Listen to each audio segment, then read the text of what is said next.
Hello నమస్తే welcome to my channel say something. మిత్రులందరికీ శుభోదయం. స్క్రీన్ మీద చూస్తున్నారు కదా, వరల్డ్ బ్రెయిలీ డే.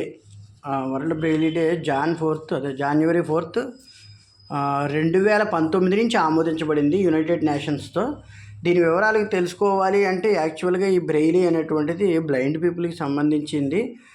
సో ఆ విధంగా చూసుకుంటే వాళ్ళకి బ్రెయిలీ అనేటువంటిది ఏ విధంగా అంటే ఈ లాంగ్వేజ్ ఏ విధంగా కనెక్ట్ అయిందో చూసుకుంటే లూయిస్ బ్రెయిలీ అనే ఆయన ఫస్ట్ టైము దీని విధానానికి ఆద్యం పోసారు. కాబట్టి ఎందుకంటే ఆయన పుట్టినరోజు జాన్యువరి 4, 1809 అంటే అదే 1809, జాన్యువరి 4, 1809 అనమాట.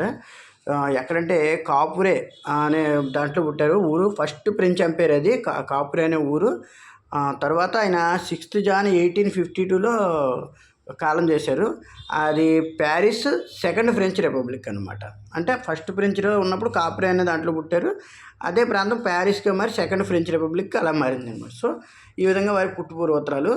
అలాగే ఆయన పుట్టిన వెంటనే చిన్నప్పుడే ఆయనకి కంటికి సంబంధించిన అంటే యాక్సిడెంట్లో కళ్ళు పోయాయి. ఆయనకి యాక్చువల్గా జనరల్గా పోలేదు, యాక్సిడెంట్లో 2 కళ్ళు పోగొట్టుకున్నారు చాలా చిన్న వయసులో. కానీ అలాగని ఆయన నీరసపడిపోలేదు. నా కళ్ళు పోయాయి కదా నేను ఏం చేయాలని ఆయన ఎడ్యుకేషన్ చేసుకుంటూనే స్కాలర్షిప్తో, అంటే ఎక్కడ స్కాలర్షిప్ అంటే royal institute of blind youth, అది బ్లైండ్ యూత్కి స్కాలర్షిప్ ఇచ్చి చదివించేవారు. అందులో ఉండి ఎక్సలెన్స్ ఎడ్యుకేషన్, అంటే ఎడ్యుకేషన్లో కూడా చిన్నప్పటి నుంచి ఆయన కళ్ళు పోయిన బాధపడకుండా ఎడ్యుకేషన్ కూడా చాలా బాగా చేశారు. వాళ్ళ స్కాలర్షిప్తో చేసుకుని చాలా బాగా చేశారని వాళ్ళ నుంచి గౌరవం కూడా పొందారు చాలా చిన్న వయసులోనే. సో ఆ విధంగా అవుతుంది. 10, 11 అయ్యేటప్పటికి ఆయనకి ఒకరోజు దీనికి సంబంధించి మనం ఏదైనా చేసుకోవాలి కదా, ఏం చదవాలన్నా ఏదైనా చూడాలన్నా ఇబ్బంది అవుతుంది అని చెప్పేసి ఆలోచిస్తుంటే అప్పట్లో మిలిటరీ క్రిప్టోగ్రఫీ అని ఉండేది. అంటే మిలిటరీకి కొన్ని కోడ్ లాంగ్వేజ్లు పంపించేవారు అప్పట్లో. ఆ కోడ్ లాంగ్వేజ్లు బ్లైండ్ పీపుల్కైనా ఎవరికైనా కూడా ఈజీగా అర్థమయ్యేవంటే ఇలా పట్టుకుంటే. అది చార్లెస్ బార్బియర్ గారిని ఒక ఆయన తయారు చేశారు మిలిటరీ క్రిప్టోగ్రఫీని. వారి నుంచి ఇన్స్పిరేషన్ పొంది ఆయన వారి ద్వారా ఏం చేశారంటే ఆయన ఇచ్చిన క్రిప్టోగ్రఫీని ఆధారంగా చేసుకొని ఒక బుక్ తయారు చేయడం మొదలుపెట్టారు. అంటే ఆ స్క్రిప్ట్ తయారు చేయడం మొదలుపెట్టారు అన్నమాట. వుడ్ మీద తయారు చేశారని చెప్తారు ఫస్ట్. అంటే కొన్ని ఇమేజెస్లో కూడా ఉంటాయి మనకి చూస్తే పాత వాటిలో. తయారు చేయడం మొదలుపెట్టి అలాగే ఒక 15 ఇయర్స్ ఏజ్ వచ్చేటప్పటికే ఆయన అంటే 1824 ఆ టైంకి వచ్చేటప్పటికే దాదాపుగా చాలా బాగా తయారు చేసుకున్నారు అన్నమాట బుక్స్ని వాటిని. అంటే ఒక విధంగా స్క్రిప్ట్ తయారు చేసుకున్నారు.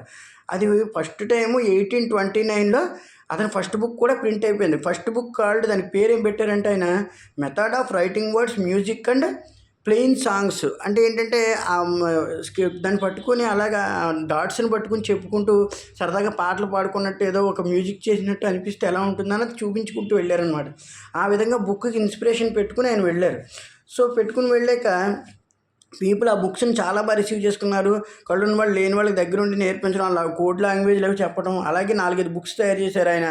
తర్వాత దీనికి సంబంధించి అప్పటి నుంచి కంటిన్యూ అనమాట. అలాగే 1825లో రిప్రజెంట్ డాట్స్ అనుకున్నాం కదా, ఆ రిప్రజెంట్ చేసిన డాట్స్ని డెకా పాయింట్ అని పిలిచారు 1829లో. దానికి 1839లో దానికి సంబంధించి డెకా పాయింట్ అని పేరు పెట్టారు దానికి.